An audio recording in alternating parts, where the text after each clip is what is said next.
A gente tem que subsidiar os imóveis com mais intensidade. Não basta construir prédios com apartamentinhos pequenos e achar que as pessoas vão estar satisfeitas. E realmente não é fácil. O Buritis cresceu mais do que o poder público deu conta de olhar para esse bairro e entender melhor a mobilidade dele. Dá para viver uma vida inteira sem ir ao centro de Nova Lima. Os principais nomes do cenário político passam por aqui. Café com Política. Dando continuidade à nossa semana especial, conversando sobre os problemas e as visões daquilo que é o que mais afeta o Belo Horizontino no dia a dia. Hoje recebendo a editora adjunta de Atualidades e Economia de O Tempo, e que está bem familiarizada com essa bancada, porque você sempre pode acompanhar aqui a Cíntia Oliveira no Tempo News, segunda edição, aqui com a Adriana Ferreira, com o Flávio Souza. Oi, Cíntia, prazer tê-la aqui conosco no N1, tudo bem? Tudo jóia, bom dia, Guilherme, bom dia, Thalita, bom Até que dia, ouvintes. Aceitou participar com a gente. Diferente aqui, né, falar em bom dia. Bom Dificilmente eu estou dia. aqui para dizer bom dia. Tudo bem, Cíntia? Tudo jóia. Então, Cíntia, eu quero captar um pouco, como fizemos aqui até agora, com o Carlos Aredes, com a Tatiana Lagoa, com a Aline Diniz, e também da sua percepção dos assuntos que chegam à nossa editoria. Onde está alocado o grande problema da cidade? Qual é a sua avaliação sobre o que nos últimos 4 anos se tornou algo que não pode ficar fora das discussões e dos debates políticos que a gente tem nesse ano de 2024 numa eleição municipal? Qual foi a minha proposta hoje para vocês? Foi aprofundar num assunto que o Carlon trouxe um pouco na segunda-feira, que é o maior problema para a inflação de Belo Horizonte, que faz com que Belo Horizonte tenha um custo de vida alto e crescente, que é o valor do imóvel. A valorização do imóvel é o que mais impacta nos dados de inflação de Belo Horizonte, que, por sinal, é a cidade com a maior inflação acumulada em 12 meses, há muitos meses, segundo o IPCA. Então, vamos trazer dados que mostram como o imóvel é muito caro.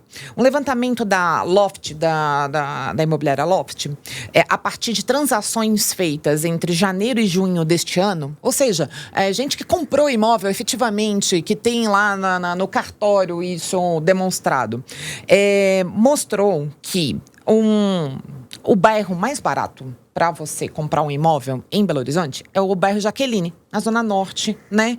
Ali, indo para a cidade administrativa, próxima à cidade administrativa, próximo do cemitério. A renda média para uma pessoa comprar um imóvel no Jaqueline, que é o mais barato, é de R$6 mil. Estamos falando, estou fazendo uma conta aqui de cabeça, de quase 4 salários mínimos. Vamos supor um casal que um ganha 3 mil e o outro ganha 3 mil. Tá? Isso é para o bairro mais barato. O valor médio do imóvel adquirido lá é de R$195 mil. E a parcela ali inicial, né, a primeira parcela que a pessoa vai pagar, de R$1.680. 1.680 é bastante, até uma parcela acima do salário mínimo, que é de R$1.412. Então, outro dado assim que eu vou trazer é um bairro muito famoso, um bairro crescente, o segundo maior bairro de Belo Horizonte, bairro Buritis. Lá, para você comprar um imóvel, tem que ter uma renda média de R$21 mil. Ou seja, se é um casal que os dois ganham a mesma coisa, os dois têm que ganhar mais de R$10 mil por mês. E a gente tá falando de uma realidade muito distante, né, Cíntia? Não sei como é que tá a vida do nosso ouvinte. Exatamente. Mas um salário de 10 mil Mas não é fácil de ganhar. É uma realidade do que a gente falava há alguns anos, de dizer assim, isso é o salário de São Paulo. Né? De falar assim, é no Rio de Janeiro. Em São Paulo né? tá difícil ganhar 10 mil, convenhamos, né? Não é uma renda que a gente vê comum, por aí, né, gente? Fora da realidade de muita gente. Exatamente. O imóvel, preço médio no Buritis, hoje, né, isso, nós estamos falando dados deste ano, é de R$682 mil. O valor médio dos imóveis comprados no Buritis. O Sagrada Família, que é o maior bairro de Belo Horizonte, bairro muito bem localizado, mas é um bairro muito heterogêneo em termos das posses e das profissões das pessoas.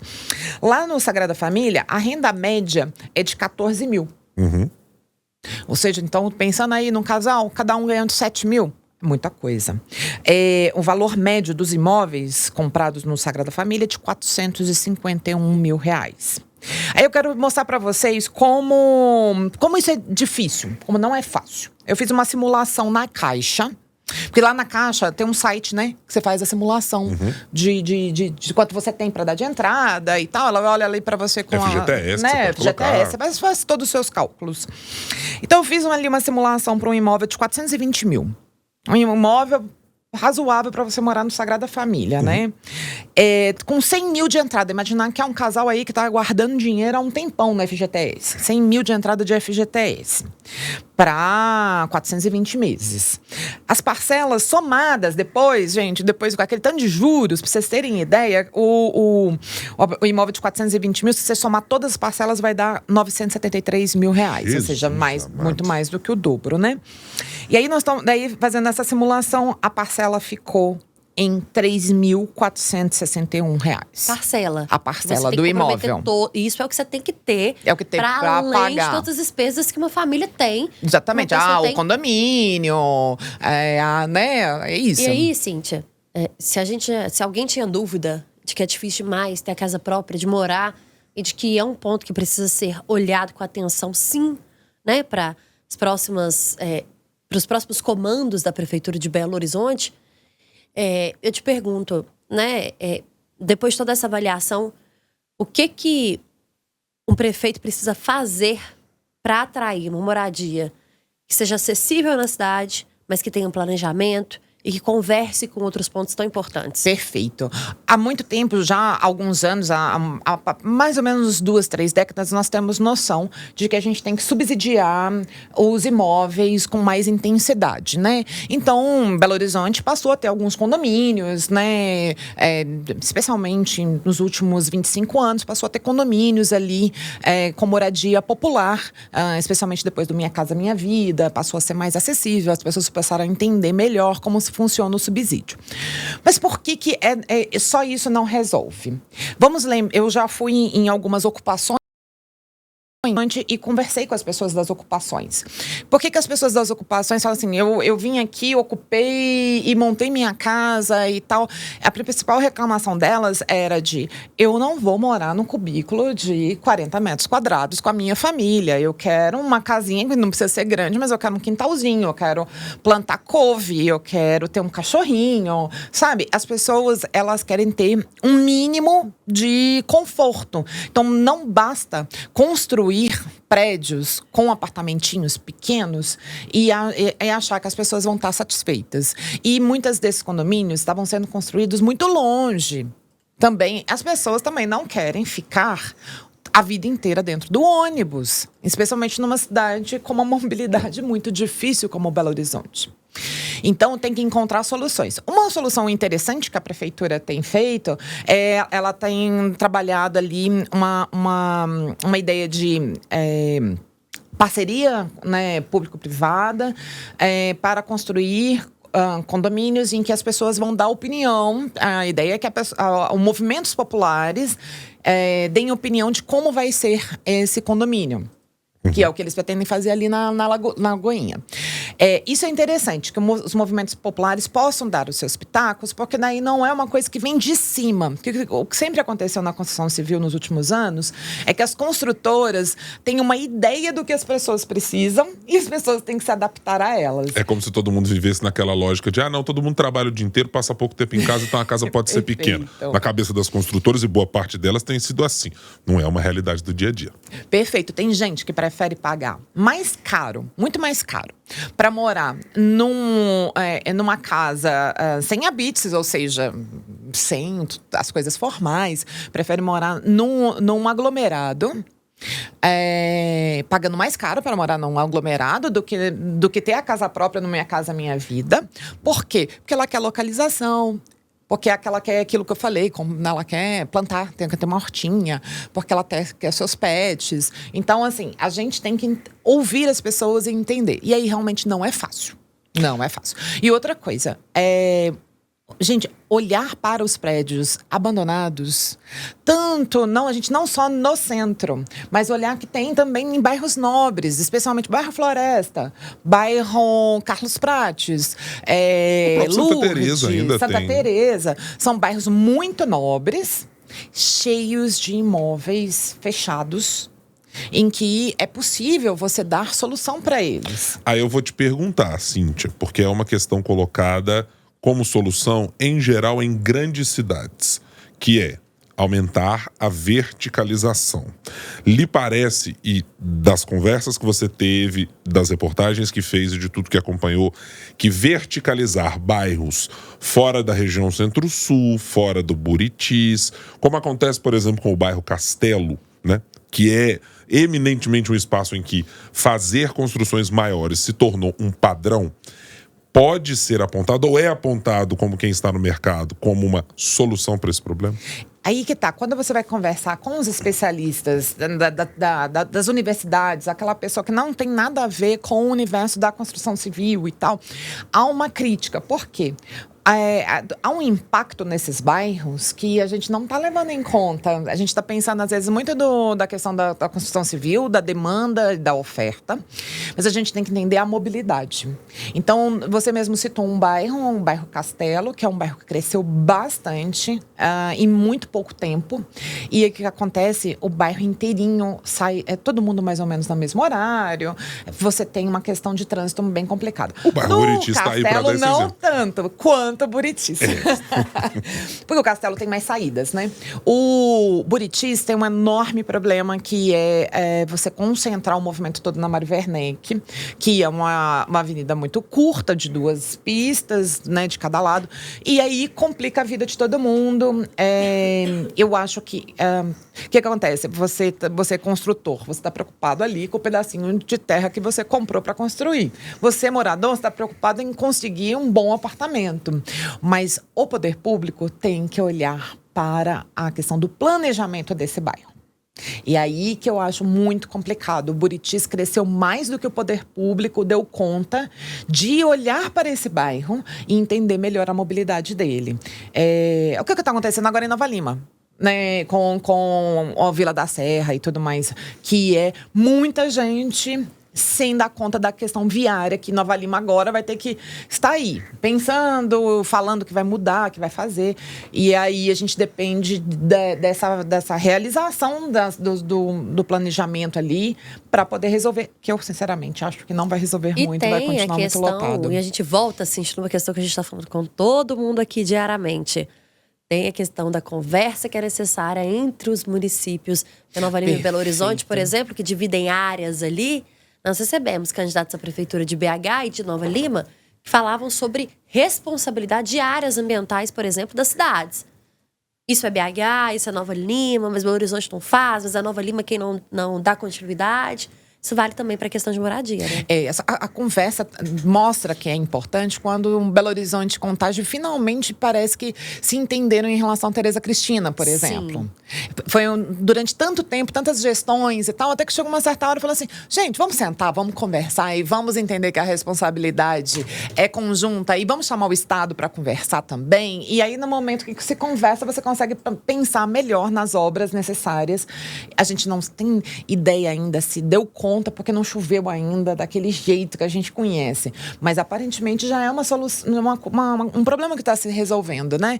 Eu acho que a questão de Nova Lima é realmente ali. Não é só Nova Lima que tem que resolver mesmo, né, gente? Porque a pessoa mora em Nova Lima, mas trabalha em Belo Horizonte. É uma máxima ali, né? Aquelas pessoas que moram nos condomínios fechados não trabalham no centro de Nova Lima, muito raramente. Elas trabalham em Belo Horizonte. Então, sequer passam pelo centro, né, Cíntia? Imagina, dá pra viver uma vida inteira sem ir ao centro de Nova Lima. É a mesma coisa que quem mora no Eldorado e não vai ao centro de Contagem. A gente sabe como funciona Posso atestar. Das cidades vizinhas. Eu acho, então, gente, que a solução para as questões urbanas passa muito sobre a conversa com os especialistas. Então, na universidade, onde você vai ter? Você vai ter arquitetos, gente, que estão aí debruçados há 20, 30 anos sobre isso. Sobre como trabalhar a ocupação do centro de maneira inteligente, do centro de Belo Horizonte. E que não seja de forma cara, não precisa necessariamente ser um imóvel inacessível. Por que eu estou falando assim de ocupar melhor o centro? Porque houve uma descentralização, especialmente com a pandemia. As empresas estão deixando de ter os seus escritórios no centro de Belo Horizonte. Então, isso afeta o dono da padaria, o dono do sacolão, o dono da mercearia ali no centro. Porque o centro está muito forte hoje na questão de atrair as pessoas à noite, né? Mas durante o dia não é mais a mesma coisa que era antes. Não vale mais a pena você pagar 5 mil, 6 mil de aluguel numa lojinha, sendo que você não tem mais o mesmo público ali chegando na lojinha, né? E aí, nesse ponto é que você tem que ter mais gente morando no centro, para você manter essa economia girando no centro da cidade com o mesmo nível, não o mesmo nível, mas um nível razoável, econômico, que o centro demanda. E aí, é isso, conversar com os especialistas da arquitetura, da geografia, da engenharia civil. Há muitos prédios. Claro que os prédios, aí você vai falar assim, não, mas esse aqui tem uma questão da família que não se resolve. Esse aqui tem não sei o que problema do IPTU. Esse aqui tem um problema do não sei o quê. Mas até nisso o poder público, em alguma medida, tem de achar soluções. Sim. E tem, acho que alguns pontos, Cíntia, que são muito claros. Assim, a gente está indo para o final da nossa conversa. Acho que tem embriões de situações que estão claras em que colaboração pode acontecer. A gente está vendo agora a prefeita de Contagem, Marília Campos, o prefeito de Belo Horizonte, falando, olha, temos obra na Amazonas. Vamos discutir alguma coisa aqui que pode ser feita? A gente já viu em outros momentos a prefeitura de Contagem discutir com o Betim, falar, e aí, dá para esticar aqui o metrô? O que a gente pode fazer? Um VLT, etc. Quer dizer, você tem algumas inter-relações que estão muito próximas dessa infraestrutura que precisa ser discutida entre esses pares e que ela sempre fica colocada um pouco segundo plano. Mas acho que tem alguma ponte, tem fio para puxar, né? Acho que quando os gestores públicos se atentarem para isso com vigor, é muito mais possível deles resolverem problemas evidentes. Como agora está em Nova Lima, né? Prefeitura de Belo Horizonte, Prefeitura de Nova Lima se sentaram, vamos resolver aqui. Tem lá problema do projeto. Mas assim, não dá mais. Assim, a cidade de Belo Horizonte não tem condições alguma de se manter apartada. E nem os municípios da região metropolitana para todas essas questões. Moradia, mobilidade, saneamento básico, meio ambiente, que é uma que está colocada assim, meio de escanteio, mas que todo mundo vai ter que discutir regionalmente e de uma maneira mais metropolitana do que única e exclusivamente de um problema local. Lembrando que Belo Horizonte, aparentemente, tem conversado muito bem com Contagem, como Nova Lima, como nós falamos, mas precisa conversar especialmente com Ribeirão das Neves, onde está essa mão de obra que não dá conta de pagar o imóvel em Belo Horizonte, que nós contamos aqui, muitas vezes está em Ribeirão das Neves, porque é a cidade com uns imóveis mais acessíveis, assim, da região metropolitana, com Santa Luzia, né, que é uma cidade industrial muito importante. Então, a gente entender que não é fácil, né, gente? Não mesmo. E tá longe de ser, né, gente? Um complexo aí que precisa muito ser resolvido. Na hora de votar em alguém disposto a dialogar, né? É isso, pelo menos disposto a dialogar. Cíntia Oliveira, editora adjunta de atualidades de economia, foi a nossa convidada hoje aqui no Café com Política Especial com os Gestores. Cíntia, volte sempre, tá? Não fica só no Tempo News, segunda edição, não. Pode chamar, gente. Muito obrigada.